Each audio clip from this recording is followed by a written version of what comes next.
ప్రభు ఘనమైన నామమునకు మహిమ కలుగునుగాక. మన ప్రభువును రక్షకుడునునైన యేసుక్రీస్తుల వారి యొక్క ప్రశస్తమైన నామములో దేవుని పరిశుద్ధ పాదముల చెంత కూర్చొని దేవుని మాటలు వింటూ ఉన్నటువంటి దేవుని ప్రియబిడ్డలైన మీ అందరికీ మన ప్రభువును రక్షకుడునునైన యేసుక్రీస్తుల వారి యొక్క ప్రశస్తమైన నామములో శుభవందనములు తెలియచేయచ్చు ఉన్నాను.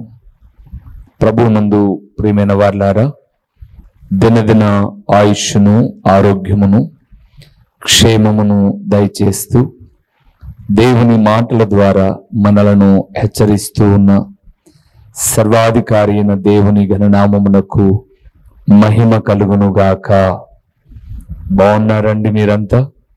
మీ అందరి ఆత్మీయ క్షేమము నిమిత్తమై మానక దేవుని సేవకులమైన మేము, మా కుటుంబము, మాకు అప్పగించిన స్థానిక సంఘము నిత్యము ప్రార్థిస్తూ ఉన్నాము అని తెలియచేయడంలో ఏ విధమైన సందేహము లేదు ప్రియులారా. మా ప్రార్థనలు మీ అందరి కుటుంబాల గురించి, ఈ వాక్య వీక్షకులైన దేవుని ప్రియబిడ్డలందరి కొరకు, అది ఛానల్ ద్వారా విన్నా, యూట్యూబ్ ద్వారా విన్నా, దేవా ఆ బిడ్డలను మీరు దర్శించు, మేలు చెయ్యి అని ప్రార్థిస్తూ ఉన్నాం. ఇదన కాలమున ప్రభువు మీతో చెప్పమన్న ఒక మాట ఏంటనగా, ఎవరు దేవుని చూస్తారు? వాస్తవానికి ఈ మాట మనం మాట్లాడుకుంటూ ఉన్నప్పుడు లోకంలో చాలా మంది మాకు కలల ద్వారా దేవుడు కనిపించాడు అని, దర్శనముల ద్వారా దేవుడు కనిపించాడు అని, ఇంకా ఎన్నో రీతులుగా చెబుతూ ఉండడం మనం చూస్తూ ఉన్నప్పుడు మనం ఏమనుకుంటాము అంటే, మనకు కూడా ఒకసారి దేవుడు కనిపిస్తే బాగుండు, వాళ్ళకు కనిపించాడట, మాకు కనపడితే బాగుండు అనుకునే వాళ్ళు చాలా మంది ఉన్నారు. దేవుని ప్రియబిడ్డలారా, బైబిలు ఏమి చెబుతుందో ఒకసారి చూద్దామంటారా? తిమోతికి రాసిన మొదటి పత్రిక 6వ అధ్యాయము 15, 16 వచనములలో ప్రభుదాసుడైనటువంటి తిమోతితో అపోస్తులుడైన పౌలు మాట్లాడుతున్న ఒక మాటను చూద్దామా? 6వ అధ్యాయము 15, 16 వచనాలు. దేవుని యొక్క గొప్పతనాన్ని చెప్తున్నాడు. శ్రీమంతుడును అద్వితీయుడునగు సర్వాధిపతి యుక్త కాలముల యందు ఆ ప్రత్యక్షతను కనపరచును. ఆ సర్వాధిపతి రాజులకు రాజును ప్రభువులకు ప్రభువునై ఉన్నాడు. సమీపింపరాని తేజస్సులో ఆయన మాత్రమే వసించుచు అమరత్వము గలవాడై ఉన్నాడు. ఆ మాట చూడండి, మనుషులలో ఎవడును ఆయనను చూడలేదు, ఎవడును చూడనేరడు. ఆయనకు ఘనతయు శాశ్వతమైన ప్రభావమును కలిగి ఉండునుగాక. ఆమేన్. దేవుని బిడ్డలారా, విన్నారండి మాట? మరలా మీరు చదవండి. తిమోతి మొదటి పత్రిక 6వ అధ్యాయం 15, 16. ఆ సర్వాధిపతి రాజులకు రాజును ప్రభువులకు ప్రభువునై ఉన్నాడు. సమీపింపరాని తేజస్సులో ఆయన మాత్రమే వసించుచు అమరత్వము గలవాడై ఉన్నాడు. మనుషులలో ఎవడును ఆయనను చూడలేదు, ఎవడును ఆయనను చూడనేరడు. ఆయనకు ఘనతయు శాశ్వతమైన ప్రభావమును కలిగియుండునుగాక. ఆమేన్ అన్నాడు. ఆమేన్ అంటే అర్థమేమని బైబిల్ గ్రంథంలో? అలాగు కలుగునుగాక, జరుగునుగాక అని అర్థం. దేవుని బిడ్డలారా, దేవుని వాక్యమేమో మనుషులలో ఎవడునూ చూడలేదు, చూడనేరడు అని రాయబడింది. చూడలేదు, చూడనేరడు అని రాయబడింది. మరి ఎలాగ చూసినట్లు? ఒకసారి ఆలోచించండి. అపోస్తలుడైన పౌలు చూశాడు కదా, మేం చూసాం. ఒకసారి మనం ఆలోచన చేద్దాం ప్రియులారా. ఎవడును ఆయనను చూడలేదు. ఉదాహరణకు మీకు ఒక చిన్న ఎగ్జాంపుల్ చెప్పి నేను ముందుకు వెళ్తాను. ఏమండి, ఒక్కసారి మీకు జ్ఞాపకం చేస్తాను. భారతదేశంలో 29 రాష్ట్రాలు ఉన్నాయి కదండి. ప్రధానమంత్రి గారు అక్కడ నిలబడి ఒక ఆజ్ఞను జారీ చేస్తే 2020 సంవత్సరంలో, ఇప్పుడు కాదులేండి, 2020 సంవత్సరంలో సబ్జనో లాక్డౌన్ కరో అని అనగానే రాష్ట్రాలన్నీ షాపులన్నీ, బస్సులన్నీ అన్నీ మూతబడ్డాయి. మన ప్రధాని అని మనం చెప్పుకుంటున్నాం. ఆంధ్రప్రదేశ్లో ఉన్నటువంటి మనం ఎంతమంది ప్రధానిని ముఖాముఖిగా చూశారు? మేము టీవీలో చూసాం, యూట్యూబ్లో చూసాం. నో, అది కాదు. ముఖాముఖిగా ఎంతమంది చూశారు? నన్ను అడిగితే ఆంధ్రప్రదేశ్లోని 5 కోట్ల జనాభాలో ముఖాముఖిగా చూసిన వారు 1 కోటి మంది కూడా లేరు. మెజారిటీ పర్సన్ చూడాల. వీళ్ళు ఎప్పుడైనా ఏదో ఒక అమరావతి ఓపెనింగ్కో, వైజాగ్లో యోగాంధ్రాకో, ఇంకొక చోటో ఎక్కడన్నా వచ్చినప్పుడు కొంతమంది ముఖాముఖిగా చూశారు, మిగతా వాళ్ళు చూడాల.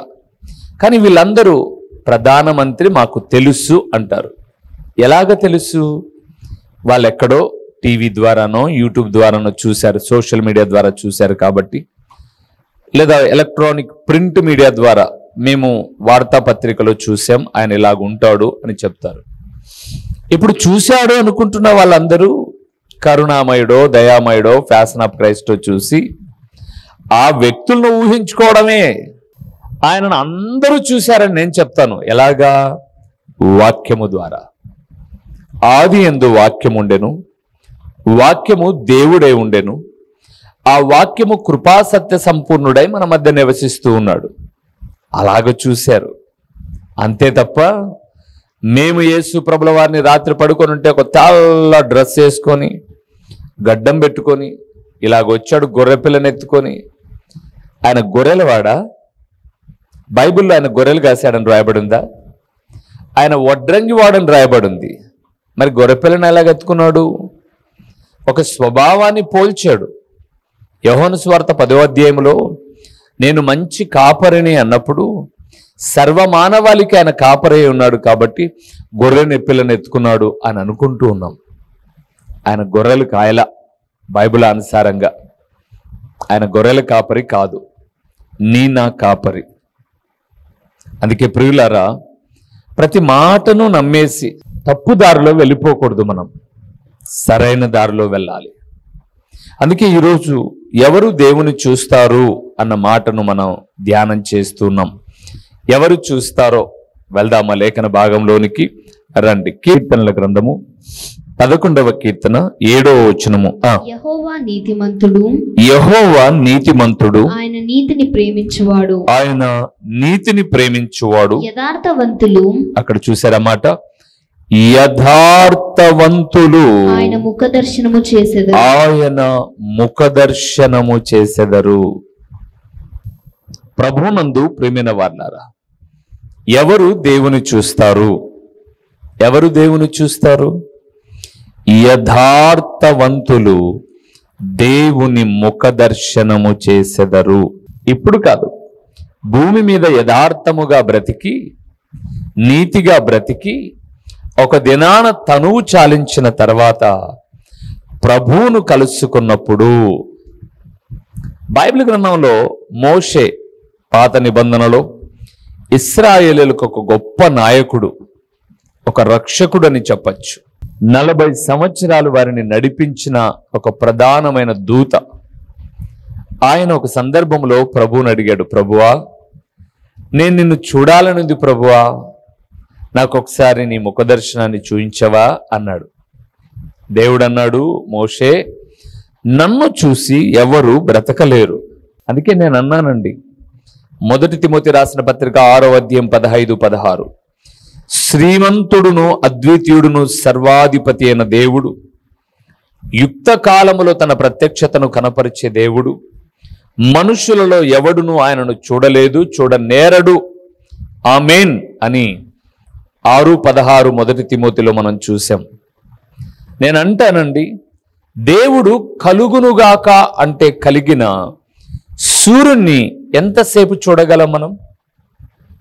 వేసవిలో 42 డిగ్రీలు ఎండ కాస్తూ ఉన్నప్పుడు ఎంతసేపు సూర్యుని చూడగలవును? సూర్యునికి మనకు వేల లక్షల మైళ్ళ దూరం ఉంది. ఆ సూర్యుని చూడలేవు ముఖాముఖిగా, దేవుణ్ణి చూడగలవా నువ్వు? సూర్యుడి కన్నా పైన ఉన్నాయి నక్షత్రాలు, చూడగలవా ముఖాముఖిగా? రాత్రి మాత్రమే నక్షత్రాలు చూస్తున్నాం, అయితే పగలు నక్షత్రాలు లేవా? ఉన్నాయి, ఉన్నాయండి. పగలు కూడా నక్షత్రాలు ఉన్నాయి. సూర్యకాంతిలో ఆ నక్షత్రాల వెలుగు కనిపించటలేదు, అవి సూర్యుడి కన్నా పైన ఉన్నాయి, బైబిల్ చెప్తుంది. మరి దేవుణ్ణి ఎలాగ చూస్తాం? ఇదిగో అంటుంది, యథార్థవంతులు ఆయన ముఖ దర్శనము చేసెదరు. దేవుని బిడ్డలారా, లోకములో యథార్థవాది, లోక విరోధి అనే ఒక నానుడు ఉంది కదా. లోకములో యథార్థవాదిని ఎవరు మెచ్చుకోరు, అతనితో కలిసి ఉండడానికి, మాట్లాడడానికి ఇష్టపడరు. మీకు చెప్తానండి, నేనున్న స్థానిక సంఘములో చాలా మంది నా ముఖాముఖిగా నాతో మాట్లాడరండి. ఆరాధన అయిపోయినాక మేము ఒక 100-120 మంది కూడుకుంటామని చెప్పాం కదండి. నేను గద్దించి వాక్యము చెప్పిన తర్వాత యథార్థమైన మాటలు వారికి తగిలినప్పుడు, వారి తప్పు వారికి కనిపించినప్పుడు, వారి పాపము వారికి ఎత్తి చూపించినప్పుడు, ఆరాధన అయిపోయిన తర్వాత, ఆమెన్ అన్న తర్వాత నా ముఖాన్ని చూసి వందనాలు చెప్పరండి.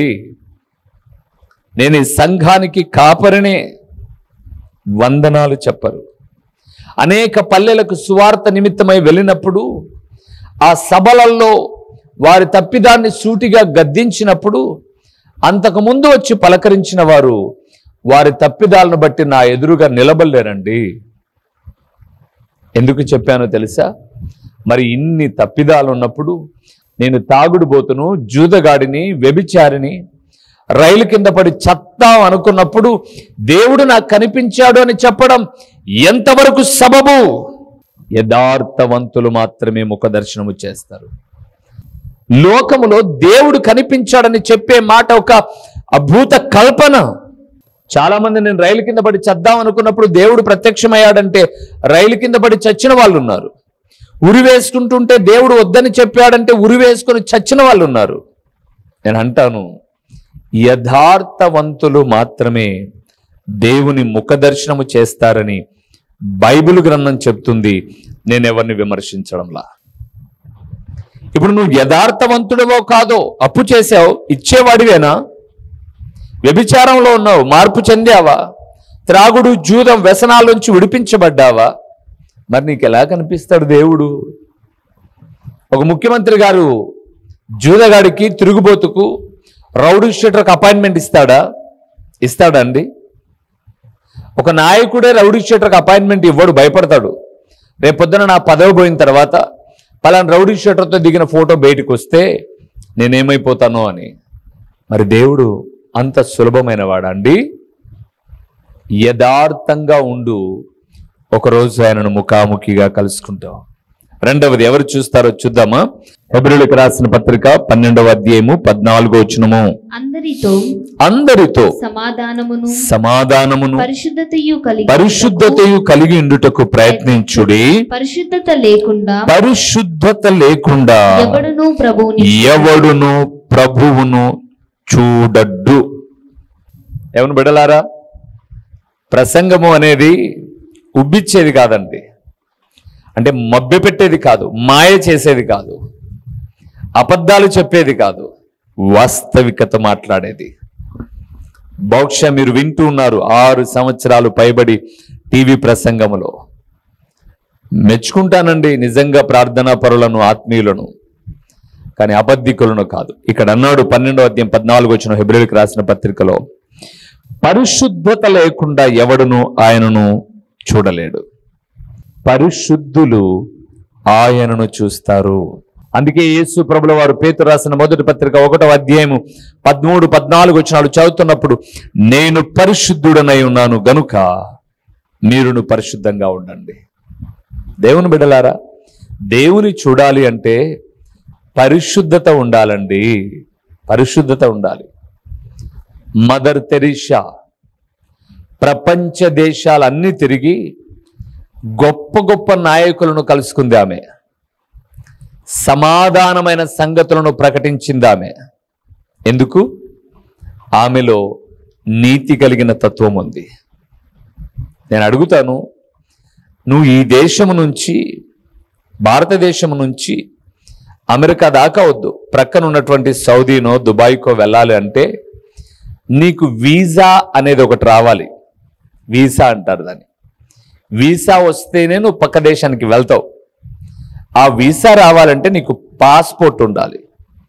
ఆ పాస్పోర్ట్ నీకు కావాలి అని అంటే పోలీసు వారు ఎంక్వైరీ చేసి నీ మీద ఏమి కేసులు లేవని చెప్పిండాలి. అవునా కాదా? ప్రక్క దేశానికి వెళ్ళడానికే నీకు ఇన్నైతే ప్రక్క దేశంలో ఉన్నటువంటి నాయకుని కలవడం ఈజీనా? మరి అలాంటప్పుడు ప్రభువుని ఎలాగ చూస్తావును? ఆత్మహత్య చేసుకోవాలనుకుంటే చూస్తావా? తిరుగుబోతు అంటే చూస్తావా?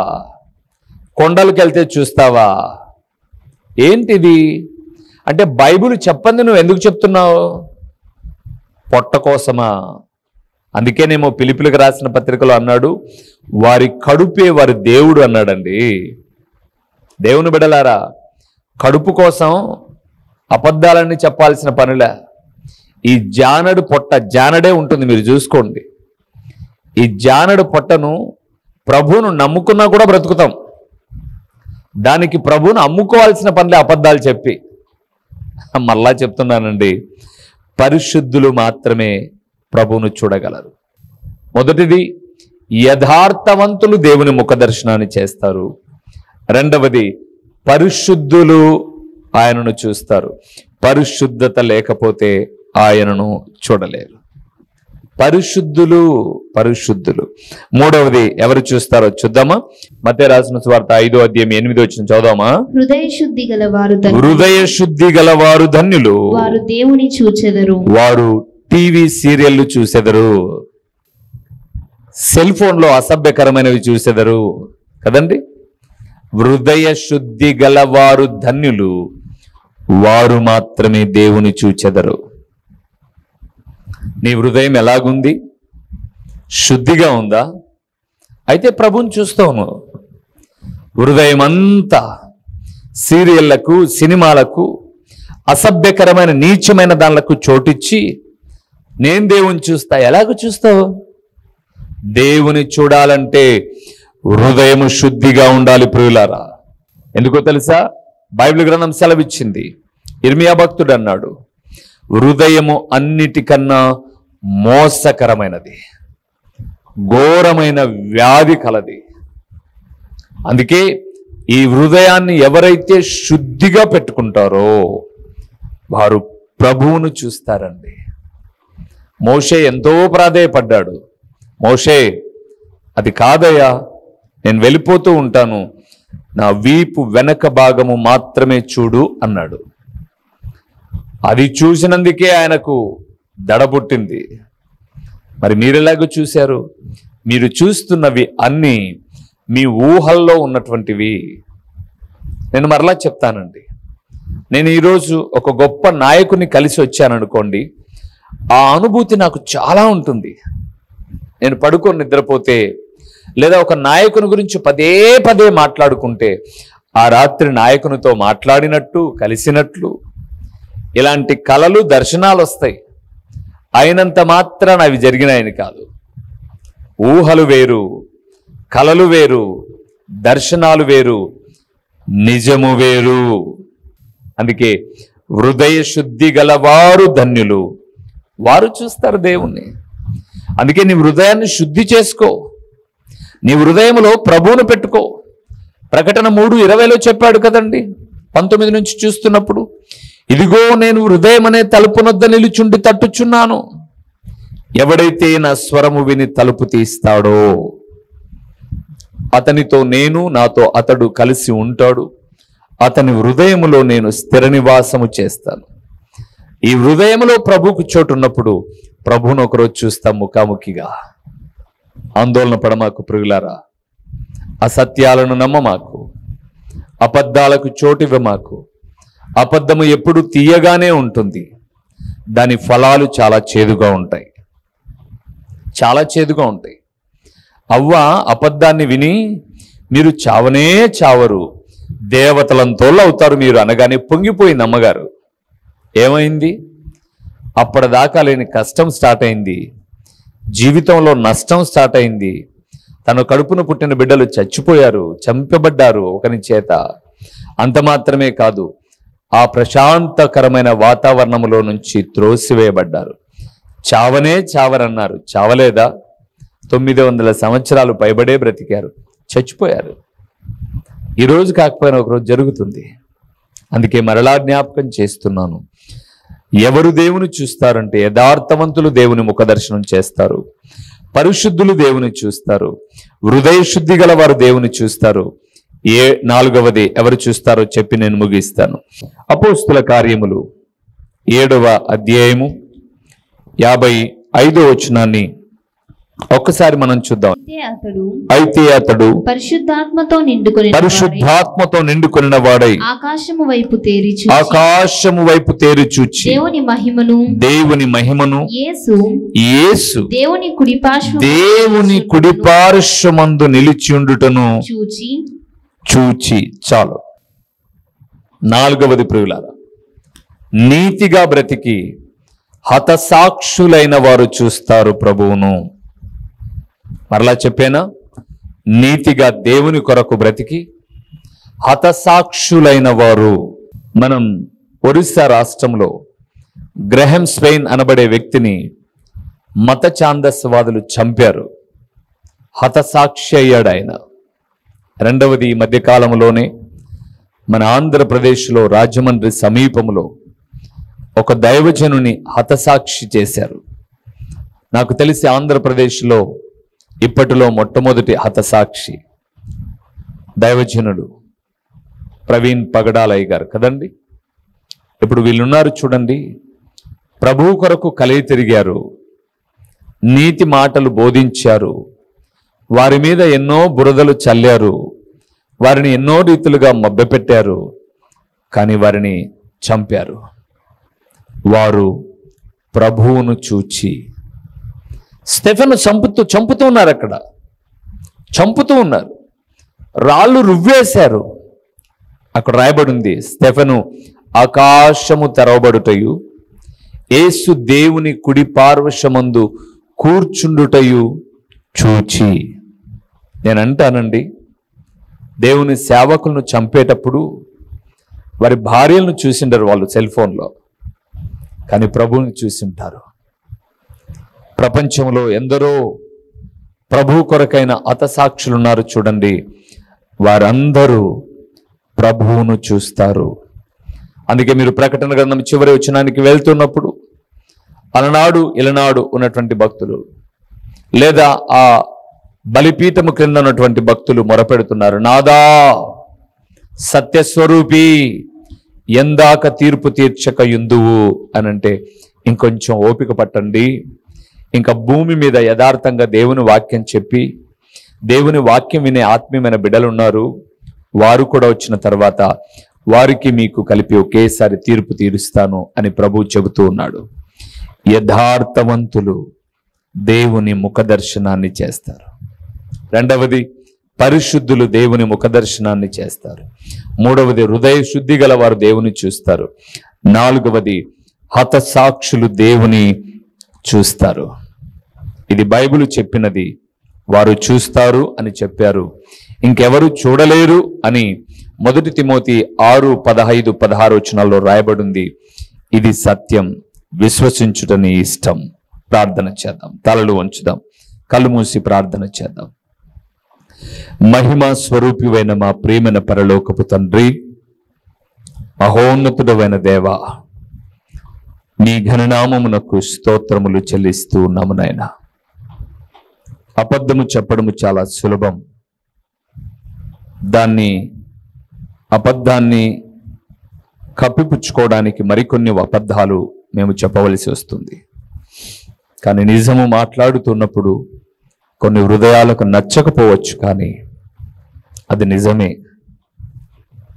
అగ్గిని చేతిలో పట్టలేనట్లుగా నిజాన్ని ఆపు చేయలేం. కావున తండ్రి, ఎవరు మిమ్మల్ని చూస్తారో మీ లేఖనము స్పష్టంగా మాట్లాడుతుంది. ఇదివరకే ఇలాంటి విషయాలు ఎన్నో చెప్పాము, మరలా ఈరోజు మీ ఆత్మ నడిపింపును బట్టి చెప్పాము. కాబట్టి ఈ మాటలు విన్న మా ప్రియులు అసత్యాలకు దూరముగా మీ వాక్యాన్ని చదివి మీ వాక్యములో ఉన్న ఆధారాల ప్రకారంగానే దేనినైనా నమ్మగలిగిన మనస్సు ఉండడానికి సహాయం చేయండి తండ్రి. ప్రకటించబడిన పరలోకపు సంగతులు వ్యర్థముగా పోకుండా సారవంతమైన నేలను పడిన విత్తనము వలె 30 అంతలుగా 60 అంతలుగా 100 అంతలుగా ఫలింపచేసి మీ ఘననామానికి మహిమ ఘనత ప్రభావములు మీరు కలుగు చేసుకోమని ఎంతైనా నమ్మదగిన దేవుడవైన మీకు స్తుతులు చెల్లించుకుంటూ యేసు నామములో అడిగి పొంది ఉన్నాము తండ్రి, ఆమేన్. ప్రభువైన యేసుక్రీస్తు పేరట దేవుని వాక్య వీక్షకులైన ఆత్మీయులైన మీ అందరికీ నిండు వందనములు తెలియచేయుచున్నానండి. ప్రభువునందు ప్రియులారా, దేవుని మహాకృపను బట్టి ఈ ప్రార్థనా ఛానల్ ద్వారా, యూట్యూబ్ ద్వారా 5 సంవత్సరాలు ఇప్పటిదాకా దేవుని మహాకృపను బట్టి 100 ప్రసంగములు మీకు అందించడానికి ప్రభు సహాయం చేశాడు. ఈ సమయంలో ఒక ప్రాముఖ్యమైన ప్రకటన ఏంటి అనగా, మీరు ఎప్పుడైనా పులివెందుల ప్రాంతానికి, ప్రొద్దుటూరు ప్రాంతానికి వచ్చినా ఈ 2 చోట్ల ఉదయ సాయంకాలపు కూడికలు జరుగుతూ ఉన్నాయి. పులివెందుల ప్రాంతంలో అయితే ప్రతి ఆదివారం ఉదయం 9 గంటల నుంచి 11 వరకు ప్రతి ఆదివారము ప్రభు బల్లారాధన ఉంటుంది. ప్రొద్దుటూరులో కూడా ఉదయకాలము 9 గంటల నుంచి 11 గంటల వరకు ప్రభు బల్లారాధన. తిరిగి ప్రొద్దుటూరులో సాయంకాలం 6:30 గంటల నుంచి 8:30 వరకు సాయంకాలపు సువార్త కూడికలో దేవుని సేవకుడినైన నేను వచ్చి దేవుని వాక్యాన్ని ప్రకటిస్తాను. మీరు ఒకవేళ ఈ ప్రాంతానికి ఎప్పుడైనా వచ్చినా, లేదా మీరు ఈ ప్రొద్దుటూరు పులివెందుల ప్రాంత వాసులైతే దేవుని వాక్యము మాత్రమే ప్రకటిస్తున్న అమూల్యమైన సందేశాలను వినుట కొరకు మిమ్మల్ని ప్రేమతో ఆహ్వానిస్తున్నాను. ఎందుకు మీరు ప్రొద్దుటూరు పరిసర ప్రాంతాలలో ఉన్నవారైతే సాయంకాలపు సువార్త కూడికకు సూపర్ బజార్ రోడ్డులో ఉన్నటువంటి క్రీస్తు ప్రార్థనా గృహానికి మీరు రాకూడదు. మిమ్మల్ని ప్రేమతో ఆహ్వానిస్తూ ఉన్నాను. రండి ప్రియులారా, మీరు నేను కలిసి దేవుని నామాన్ని కనపరుద్దాం. ఒకవేళ పులివెందుల ప్రాంతంలో ఉన్నట్లయితే ఇక్కడికి రండి, ఆ ప్రొద్దుటూరు ప్రాంతంలో ఉన్నైతే అక్కడికి రండి. లేదా మీరు ఈ రెండిటికి మేము దూరంగా ఉన్నాము అనంటే ప్రతిరోజు యూట్యూబ్లో ఒక సందేశం ఉంటుంది, వీక్షించండి, ఆత్మీయమైన మేలులు పొందండి. ప్రభు పేరట మీ అందరికీ నిండు శుభాభివందనములు. మా చిరునామా దైవజనులు బ్రదర్ ఓ రూబేన్ గారు, క్రీస్తు ప్రార్థనా మందిరం, డోర్ నెంబర్ 1-10-386, నగరిగుట్ట, పులివెందుల, కడప జిల్లా. మీ ప్రార్థనా అవసరాల కొరకై సెల్ నంబర్ 9989067409.